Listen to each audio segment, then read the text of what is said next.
Hello, I'm Roger Bisbee from the Skill Builder channel, and somebody sent me this little video in about ancient lights and a dispute. This is 50 years old, this video, a BBC programme called Nationwide, but it did interest me because it made me think about ancient lights and all the disputes that are going on at the moment with people building extensions 6 metres out from their home under permitted development, no planning permission required, and suddenly plunging their neighbours into darkness. And it's causing a lot of disputes. The solicitors, the lawyers are getting rich on it all now, and I think people are quite surprised to find out exactly what the law is. So let's have a look at this little video from Nationwide, shall we? This is Melrose, a substantial Victorian villa in the village of Bacton-on-Sea on the east coast. It was bought 3 years ago by Mr. Max Jenkins, and since then he spent a lot of money improving it. For the £3,500 that he paid for it, you might think that he got something of a bargain.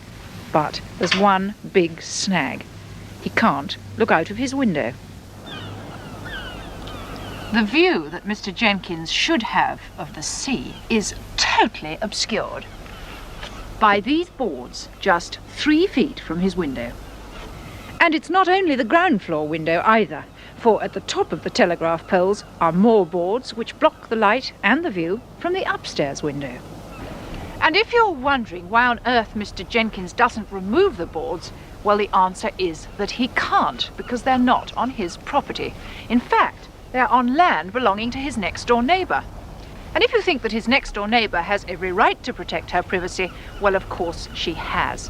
Okay, let's stop there now, because this reporter has mischievously introduced the idea that this is to do with privacy and saying that the lady's entitled to privacy. It's just nonsense. We know that this has got nothing to do with privacy. That house is so far away that it wouldn't matter. What it's to do with is the right to light, or ancient lights, if you like. And that's that if you've had 20 years of uninterrupted light coming through your window, that somebody can't impede that. You get what they call an easement, which means you have some control over your neighbour's activities or property in some form or another. But it may surprise you to know that nobody actually has a right to light as such. It's not enshrined in law. But they also use the building regulations as a guideline, because that gives you specific guidelines about how much light you've got to leave to a window. And they also use planning permission, so the authority will look at the case on its merits and make a decision. You know, you can fight these in court, but it's not always going to give you the result you want. But this guy, he's doing the right thing, if you like, in his properties. He's saying, I may want that as a building plot, and I don't want my neighbours to be claiming ancient lights. So he's stuck this hoarding up over his windows, and that's it. He's adamant that they're going to stay. And I've got some personal experience of this, but let's have a look and see a bit more of the video, shall we? But she doesn't actually live here. Nobody lives here, and except for a few weeks in the year, this house is empty.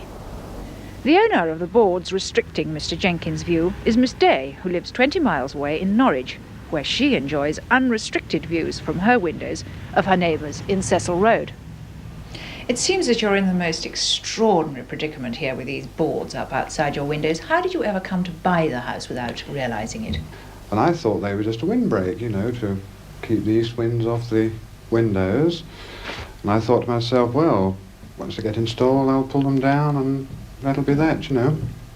But it didn't work quite like that, because I got up there one Saturday morning with a cold chisel and a hammer and started bashing, and away comes a local down the road, and he says, I should leave those alone if I was you. So I asked him why, and he said, well, this is governed by the law of ancient lights. So I thought, well, I better make inquiries.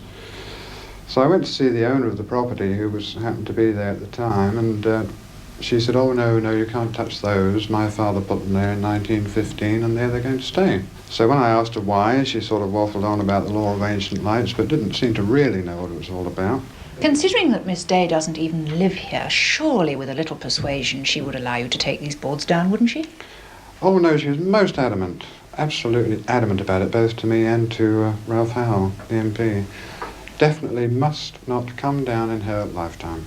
Okay, so the BBC reporter probably could have known that in Broadcasting House, just north of Regent Street there, they did have to alter the shape of the building because people were claiming ancient lights from across the road. There were houses across the road, and it's usually domestic properties, by the way, rather than commercial properties that can claim this ancient lights thing.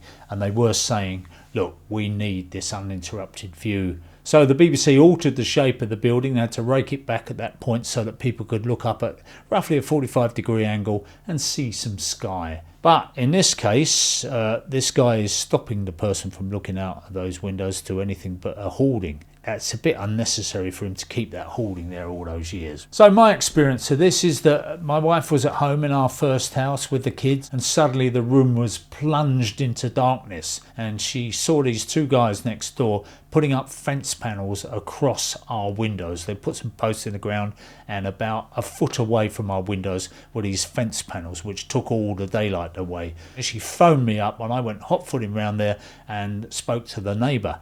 And he said, no offence, he said, all I'm trying to do is establish whether you have a right to light through those windows, whether there's ancient lights. And he said, if it turns out that you have a right to light, he said, I'll take the fence panels down. But he said, if it turns out that you haven't got a right to light, he said, then I'll take the fence panels down, but you'll have to buy that right to light from me, or you'll have to buy that view from the window for £1 a year. So that would set a precedent that we had no right, that we were paying him to keep the windows clear, which meant that in the future, if he had wanted to develop that property, because he was a property developer, this guy, he didn't live there, he had several properties all around the area, then he would be able to go ahead without worrying about our window, about impeding the view or blocking the light. From my point of view, it's perfectly understandable what he was doing. I think it was a bit heavy-handed because he could have gone about it in another way. What it meant was that we had to establish that that window had been there for 20 years. We hadn't lived there for more than a couple of years. And so my wife started doing a bit of legwork and going round trying to find previous occupants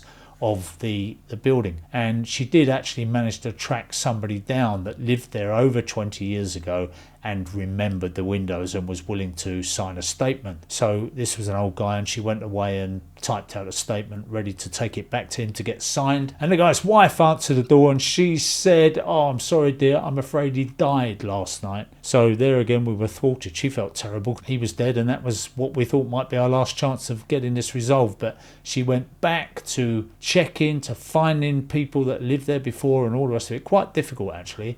And in the end, she did find somebody. So we were fairly confident that we were going to win the case and that we were going to get these rights to light. At that point, the neighbour, property developer, decided that it was best if he just conceded, and he said we won't go to court, we'll just settle it. So he agreed that we would have ancient lights on that property, and he said, if you ever want to sell that property, come to me because I'll buy it.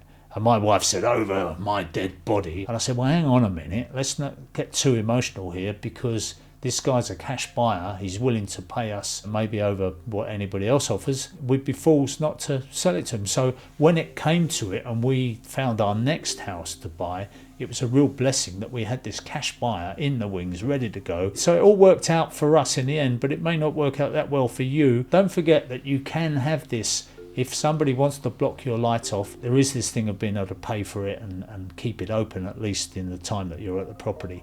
And the other thing is solar panels, because people now have solar panels on their roofs and somebody else comes along and blocks off their light and puts their solar panels in shade. People say, well, you can't do that. But in fact, you can. There is no law, and it's not part of the ancient lights that said that you must allow uninterrupted light to a solar panel. Beware of that. If you've got solar panels and your neighbour's thinking of sticking up some extension which is going to block off your sunlight, I'm afraid there's nothing you can do about it. So for once, this is a story with a happy ending, because I was able to have a quick look at that property and see if there had been any development around it. And it has now been extensively built on. Did that person living in Melrose lose their right to light? Well, no, they didn't. Whether they had a right to light or ancient lights or anything else, good sense prevailed, and the planning authority decided that the property next door had to be set back a bit so that that window would enjoy uninterrupted sunlight. If you've got anything interesting to send us in like this, because this one came from a viewer, we're grateful to get it. And I'll have to have a little comment on it. In fact, I'll have a comment on anything. I am that bloke at the end of a bar. I am that white van man. I am that London cabbie.